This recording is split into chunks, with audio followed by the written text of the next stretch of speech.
Hello students, आज की video class 9th और क्लास 11th के स्टूडेंट के लिए बहुत इंपॉर्टेंट होने वाली है। ऐसा इसलिए क्योंकि आज के वीडियो में हम एक डेरिवेशन करने वाले हैं और वो डेरिवेशन कौन सा है? Conservation of mechanical energy. देखिए, conservation of mechanical energy during free fall, ये एक ऐसा डेरिवेशन है जो क्लास 9th में चैप्टर 11 में मिलता है आपको वर्क एंड एनर्जी के अंदर, और यही डेरिवेशन क्लास 11th की फिजिक्स में चैप्टर नंबर 6 में मिलेगा आपको। ठीक है, तो अगर आप क्लास 9th और क्लास 11th के स्टूडेंट हैं तो वीडियो को स्टार्टिंग से लास्ट तक ध्यान से समझिएगा, ध्यान से देखिएगा कि कितने आसान तरीके से हम कंजर्वेशन ऑफ मैकेनिकल एनर्जी का डेरिवेशन कर सकते हैं। मेरा नाम तुषार भारद्वाज और ये आपका अपना favourite channel science world by Tushar sir. चलिए स्टार्ट करते हैं। आज की वीडियो का topic conservation of mechanical energy. देखिए, सबसे पहले तो ये बात आती है कि भाई मैकेनिकल एनर्जी का एक्चुअल मीनिंग क्या होता है। ठीक है, देखिए मैकेनिकल एनर्जी जब भी आप जिक्र करते हैं तो वहां पर आपको दो एनर्जी को ध्यान में रखना होता है, पोटेंशियल एनर्जी और काइनेटिक एनर्जी। अब सबसे पहली बात तो ये कि भाई मैकेनिकल एनर्जी में हमने ये तो समझ लिया कि भाई पोटेंशियल और काइनेटिक एनर्जी का सम होता है, लेकिन पोटेंशियल एनर्जी क्या है? कोई भी ऑब्जेक्ट जब वो रेस्ट में होता है तो वो ऑब्जेक्ट उस समय कौन सी एनर्जी रिप्रेजेंट करेगा? Potential energy. याद रखिएगा, रेस्टिंग केस में पोटेंशियल एनर्जी। ठीक है, और पोटेंशियल एनर्जी का फॉर्मूला क्या होता है? पोटेंशियल एनर्जी का फॉर्मूला है mgh। ठीक है, m मतलब मास, g मतलब ग्रेविटी और h मतलब हाइट। दूसरी एनर्जी है kinetic energy, half m v square. m मतलब मास, v मतलब वेलोसिटी। ठीक है, तो कोई ऑब्जेक्ट जब रेस्ट में होता है तो वो उस समय कौन सी एनर्जी रिप्रेजेंट करेगा? Potential energy. जब कोई ऑब्जेक्ट मोशन में होता है, मूविंग होता है, उस दौरान वो ऑब्जेक्ट कौन सी एनर्जी रिप्रेजेंट कर रहा है? वो है काइनेटिक एनर्जी, गतिज ऊर्जा। ठीक है, याद रखना है, रेस्ट वाले केस में पोटेंशियल, मोशन वाले केस में या मूविंग वाले केस में काइनेटिक एनर्जी। और दोनों एनर्जी को मिलाकर क्या कहा जाता है? Mechanical energy. ठीक है, याद रखना है आपको। तो मैकेनिकल एनर्जी का मतलब होता है पोटेंशियल प्लस काइनेटिक, तो टोटल मैकेनिकल एनर्जी हमारे पास आ जाती है। लेकिन अब हमें इस डेरिवेशन में देखिए जो हेडिंग डाला गया है ना, मैकेनिकल एनर्जी नहीं है, कंजर्वेशन ऑफ मैकेनिकल एनर्जी है। इसका मतलब क्या है? कंजर्वेशन जब भी लग जाता है ना हेडिंग में, तो इसका मतलब होता है संरक्षित होना, मतलब नष्ट ना होना। ठीक है, तो कंजर्वेशन ऑफ मैकेनिकल एनर्जी, तो इस पूरे हेडिंग का क्या मीनिंग निकल कर आ रहा है? मैकेनिकल एनर्जी अलग अलग पॉइंट्स पर सेम रहती है, खत्म नहीं होती है। ठीक है, इस चीज को समझने के लिए हम एक छोटा सा डायग्राम ड्रॉ करने वाले, जिसके जरिए आपको हेल्प मिलेगी कि भाई कैसे हमें पता चलता है कि भाई अलग अलग पॉइंट्स पर टोटल मैकेनिकल एनर्जी सेम रहती है। ठीक है, चलिए अब उसको देखते हैं स्ट्रक्चर को। ए पॉइंट, ये टारगेट पॉइंट है बी, और बीच में कहीं पर आपने इसको सी कंसिडर कर लिया। ठीक है, ए से बी तक जो डिस्टेंस है इसको हम एच सिंबल से डिनोट कर रहे हैं, मतलब एक तरह से हाइट। ए और बी के बीच की जो दूरी है हमने उसको एच से रिप्रेजेंट किया है। अब ए से लेकर सी तक के बीच में जो डिस्टेंस आ रही है उसको हम एस सिंबल से डिनोट कर लेते हैं। ठीक है, जो रिमेनिंग पार्ट है वो कितना होगा? H minus S. ठीक है, सिंपल सा है बिल्कुल। अब एक चीज याद रखनी है आपको, ये जो डेरिवेशन है ना, हम इस स्ट्रक्चर के बेस पे करने वाले हैं। कोई ऑब्जेक्ट है जो ए वाली लोकेशन पर है। ठीक है, कोई ऑब्जेक्ट है जो ए लोकेशन पर है, वहां से वो नीचे की तरफ मूव कर रहा है, फ्री फॉल वाला केस है। मैंने आपको स्टार्टिंग बताया था conservation of mechanical energy in case of free fall. ठीक है, या फ्रीली फॉलिंग बॉडी, ऐसा भी कह सकते हैं आप। तो कोई ऑब्जेक्ट ए वाली लोकेशन से नीचे की तरफ मूव कर रहा है। ठीक है, तो सोचने वाली बात, ए वाली लोकेशन पर वेलोसिटी कितनी होगी? इनिशियल वेलोसिटी कितनी रहती है? जब भी कोई ऑब्जेक्ट ऊपर से नीचे की तरफ आता है तो वहां या ऐसे केसेस में या ऐसे न्यूमेरिकल्स में या ऐसे डेरिवेशन में हमेशा याद रखना है आपको, u इज इक्वल टू 0। ये चीज ध्यान रखनी है हमेशा।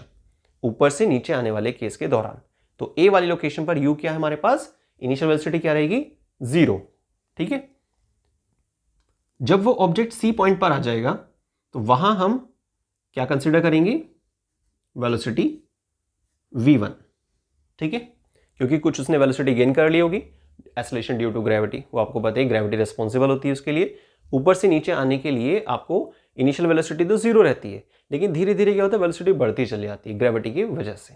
ठीक है, बिल्कुल सिंपल सा है। तो ये छोटे से एक डायग्राम है, एक छोटे से स्ट्रक्चर है जो हमारी काफ़ी ज़्यादा हेल्प करेगा इस पूरे डेरिवेशन को बहुत आसानी से समझने में। अब हमें क्या करना है, देखिए 3 पॉइंट्स है ना, point A, point C, point B, इन तीनों लोकेशन पर हमें टोटल मैकेनिकल एनर्जी फाइंड करनी है। ठीक है, तो टोटल मैकेनिकल एनर्जी हम फाइंड करने वाले हैं पॉइंट ए, पॉइंट सी और पॉइंट बी पर। और अगर तीनों ही पॉइंट्स पर आंसर सेम आता है तो हम कह सकते हैं कंजर्वेशन ऑफ मैकेनिकल एनर्जी। और मैकेनिकल एनर्जी क्या होती है, kinetic plus potential.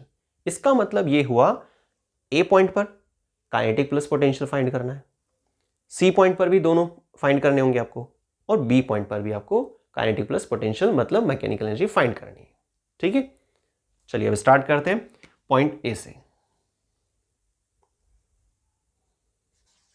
Eight point A, सबसे पहले हम ए वाली लोकेशन पर फाइंड कर रहे हैं टोटल मैकेनिकल एनर्जी। ठीक है, तो पहले तो हम इसमें पोटेंशियल एनर्जी को फाइंड कर लेते हैं। पोटेंशियल एनर्जी का फॉर्मूला क्या होता है, mgh, है ना। अब यहां पर m मास है, g ग्रेविटी है, h क्या है, हाइट है। ठीक है, अब एक बात सोचिए आप कि यहां पर हाइट भी मेंटेन हो रही है, h क्या है, हाइट, a से b तक के बीच की दूरी है, g ग्रेविटी है, m मास है, तो हमारे पास पोटेंशियल एनर्जी कितनी आ जाएगी, mgh।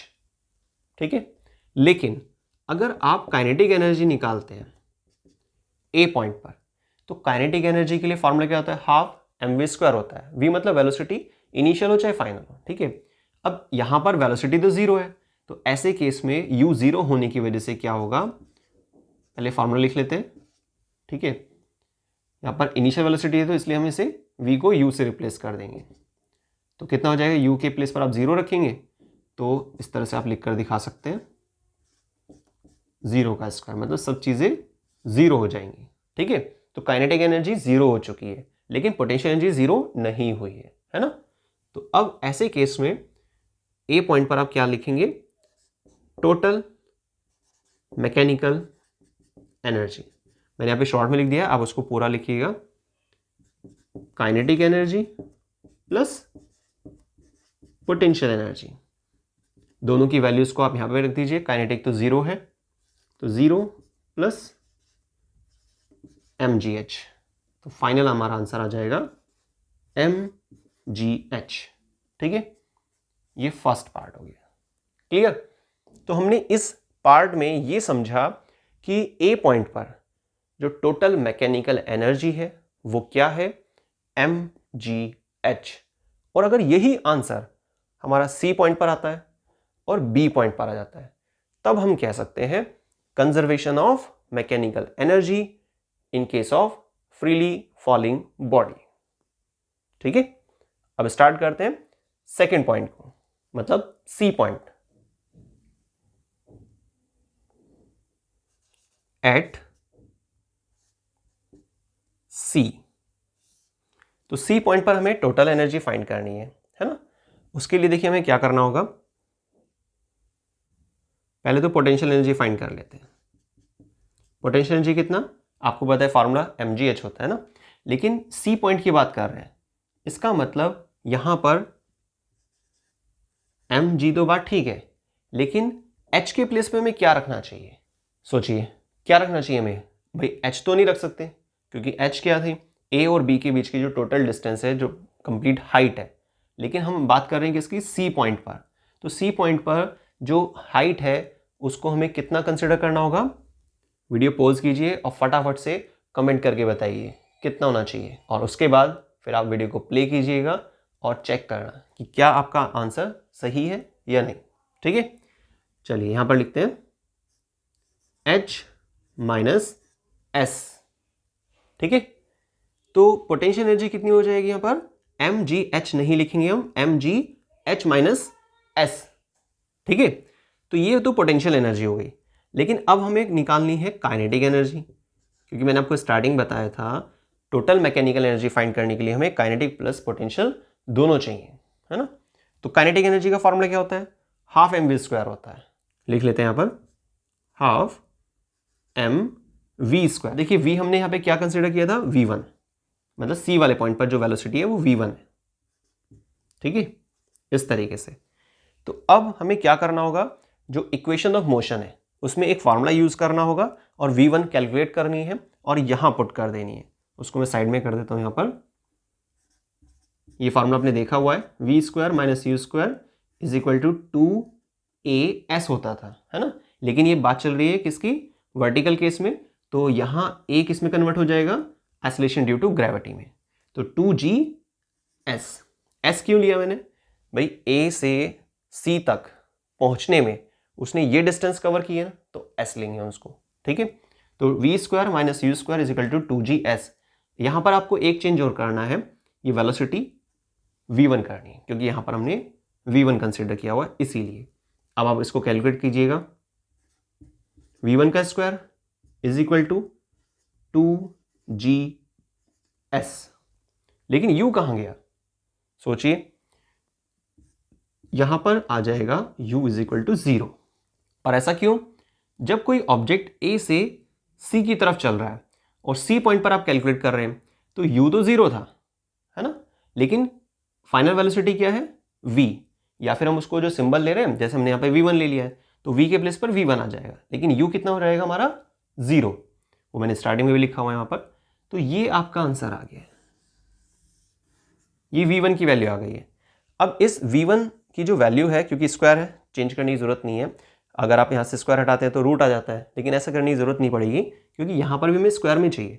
तो सीधा इसको यहाँ पर आप पुट कर देंगे, तो हाफ m कितना आ जाएगा, 2gs। इस 2 से इस 2 को आप काट कर देंगे और क्या बचेगा, mgs। ठीक है, यहाँ पे हमने सिंपल क्या किया है, पहले पोटेंशियल एनर्जी फाइंड कर ली है, उसके बाद काइनेटिक एनर्जी फाइंड करी। काइनेटिक एनर्जी में जो फार्मूला आ रहा है ना वेलोसिटी का, तो उस वेलोसिटी के पॉइंट को हमने यहाँ से कैलकुलेट कर लिया है। ठीक है, इक्वेशन ऑफ मोशन का यूज करते हुए अब हमें क्या करना है, total mechanical energy. Total mechanical energy वो क्या होती है, काइनेटिक प्लस पोटेंशियल। पोटेंशियल कितना है, mgh माइनस mgs। अब आप सोचेंगे ये कहाँ से आ गया, देखिए mg और आगे क्या था, h माइनस एस, तो इसको ओपन कर दिया, तो mgh और mgs ये आ गया यहाँ पर, प्लस काइनेटिक एनर्जी कितनी आई हमारी, mgs। अब ध्यान से देखिए, ये माइनस में ये प्लस में, तो इससे ये कैंसल आउट हो जाएगा और बचेगा कितना, mgh। इसको डाल देते हैं नंबर सेकेंड। ठीक है, तो total mechanical energy A point पर mgh, C पॉइंट पर mgh। अब हमें चेक करना है कि क्या B पॉइंट पर भी mgh है या नहीं है। ठीक है, उसको देखते हैं। चलिए इसको मैं यहां पर नोट कर देता हूं, एट B। तो B पॉइंट पर जब हमें क्या फाइंड करना है, टोटल मैकेनिकल एनर्जी को, तो उसका तरीका भी सेम रहेगा। पहले आप पोटेंशियल एनर्जी लिख लीजिए, कितना, फार्मूला क्या होता है, mgh होता है। लेकिन यहां पर ये जो mgh है ना, ये सारा ही कैंसल आउट हो जाएगा। पर ऐसा कैसे, सोचिए आप, फटाफट से वीडियो को पॉज कीजिए और तुरंत कमेंट कीजिए। ठीक है, देखते हैं कि आपका आंसर जो आप सोच रहे हैं वो सही है या नहीं है। ठीक, चलिए अब वीडियो को प्ले करना है आपको और चेक करना है कि जो आपने सोचा है वो सही है या नहीं। h की प्लेस पर आएगा 0, पर 0 क्यों आएगा भाई, कोई ऑब्जेक्ट यहां से चल रहा है और चलते चलते चलते चलते बी पॉइंट पर आ गया है। तो बी पॉइंट पर आने के बाद क्या वहाँ पर हाइट बची है? नहीं है। तो हाइट वाला पार्ट खत्म हो जाएगा, इसलिए पोटेंशियल एनर्जी हो जाएगी 0। याद रखना है आपको। ऐसे ही आप फाइंड करेंगे काइनेटिक एनर्जी को, तरीका वही रहेगा, फॉर्मूला सब सेम है, हाफ एम वी स्क्वायर, है ना। अभी जो हाफ एम वी स्क्वायर है, काइनेटिक एनर्जी कैसे फाइंड करेंगे? हाफ एम वी स्क्वायर तो फॉर्मूला हमने लिख लिया है। अब वी स्क्वायर के प्लेस पर हमें क्या करना है? 2gS को यूज करना है, लेकिन थोड़ा सा चेंज करेंगे, या फिर आप इसको अलग निकाल लीजिए, है ना, ताकि कंफ्यूजन ना हो। देखिए मोशन की equation, v square minus u square is equal to 2gS, लेकिन s के प्लेस पे हम क्या लिखेंगे यहाँ पर? h। ठीक है, टोटल कितनी हाइट कवर करने के बाद वो व्यक्ति या जो ऑब्जेक्ट है बी पॉइंट तक पहुंचा है। ठीक है, तो अब यहाँ आपके पास आ जाएगा कितना? u के प्लेस पर तो 0 ही आएगा ना, वेलोसिटी 0 है इनिशियल, तो v square is equal to 2gh। अब इस वाली वैल्यू को, ये जो हमने वैल्यू फाइंड की है, इसको हम पुट कर देंगे कहाँ पर? इस जगह पर। तो हाफ m 2gh, इस 2 से इस वाले 2 को कैंसिल कर देंगे और क्या बचेगा? mgh। क्लियर? अब लास्ट स्टेप, टोटल एनर्जी आपको फाइंड करनी है, टोटल मैकेनिकल एनर्जी कितना हो जाएगा? 0 प्लस mgh मतलब mgh। ये हो गया हमारे पास तीसरा पार्ट, नंबर 3। तो आप ध्यान से देखिएगा, total mechanical energy A point पर, और total mechanical energy C point पर, और total mechanical energy B point पर, ये तीनों ही सेम आ रही हैं, है ना। तो फर्स्ट, सेकंड और थर्ड तीनों इक्वेशन को ध्यान से देखने के बाद पता चल रहा है कि मैकेनिकल एनर्जी तो चेंज हो ही नहीं रही है, कभी काइनेटिक 0 हो रही है, कभी पोटेंशियल 0 हो रही है, कुल मिला के टोटल मैकेनिकल एनर्जी सेम है हर एक पॉइंट पर। और यही हमारा डेरिवेशन था, conservation of mechanical energy in case of freely falling body. तो आई थिंक आपको जो डेरिवेशन है बहुत अच्छे से क्लियर हो गया होगा। ठीक है, करना कुछ नहीं है, इसमें कुछ सिंपल चीज़ें आपको सबसे पहले रिवाइज करनी है, जो बहुत ज़रूरी है आपको मालूम होना। ठीक है, जब तक आपको पोटेंशियल एनर्जी, काइनेटिक एनर्जी मालूम नहीं होगा, तब तक आप मैकेनिकल एनर्जी के बारे में कैसे समझेंगे। ठीक है, तो सबसे पहले आप इसको क्लियर कर लेना। नेक्स्ट फिर आप एक छोटे से स्ट्रक्चर, एक डायग्राम ड्रॉ कर लेंगे, और जो आपकी हेल्प करेगा इस पूरे डेरिवेशन को करने में। उसमें हम 3 पॉइंट्स डालकर चल रहे थे, ए, सी और B. A starting, B target, बीच में कोई पॉइंट कंसिडर कर लिया, सी पॉइंट। ये h, यहाँ से यहाँ तक की दूरी s, c और b के बीच की डिस्टेंस h माइनस s, यहाँ पर वेलोसिटी v1, यहाँ पर वेलोसिटी 0। इनिशियल फाइनल आपको पता ही है। बस इस तरीके से आपको सॉल्व करना है। कुछ भी आपको डाउट लगता है तो प्लीज़ कमेंट कीजिएगा। आई थिंक आपको डेरिवेशन बहुत अच्छे से समझ में आ गया होगा, और अगर आपको ये टॉपिक बहुत बढ़िया क्लियर हो चुका है तो प्लीज़ वीडियो को लाइक ज़रूर कीजिएगा, कमेंट करके बताइएगा, फीडबैक दीजिएगा कि आपको टॉपिक कैसा लगा, डिटेल्स कैसी लगी, और अपने सभी फ्रेंड्स तक वीडियो को शेयर कीजिए, मैक्सिमम शेयर कीजिए। और लास्ट, चैनल को अगर सब्सक्राइब नहीं किया है तो प्लीज़ चैनल को सब्सक्राइब कीजिए। रीज़न सिंपल है, इसी तरह का क्वालिटी कंटेंट आपको regular science world by Tushar sir channel पर मिलता रहता है। वीडियो को स्टार्टिंग से लास्ट तक देखने के लिए बहुत बहुत धन्यवाद। थैंक्स।